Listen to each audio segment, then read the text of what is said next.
Za mu kawo muku jerayen sunayen matayen Kano waɗanda ba su da aure, wato zaurawa. Jero muku sunayen nasu kamar Hadiza Gabon.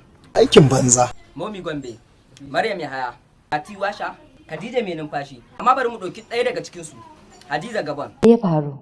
Malama bismillah muna sauraron ki. Ko Hadiza Aliyu Gabon. A ba kace ba je Islamiya ba. Assalamu alaikum jama'a. Yawwa a haba ko kefa.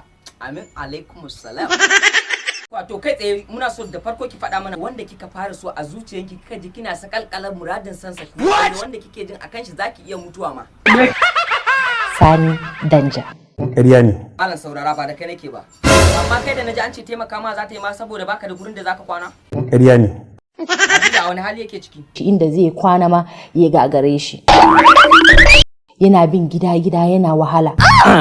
Sayan da kai da kace duk rintsi duk wahala ko zaka mutu ba zaka kyale Hadiza Gabon ba sai ka aure ta. Wallahi da take min wallahi. Me ya faru? Dan iska ne ni, mutu akan ki.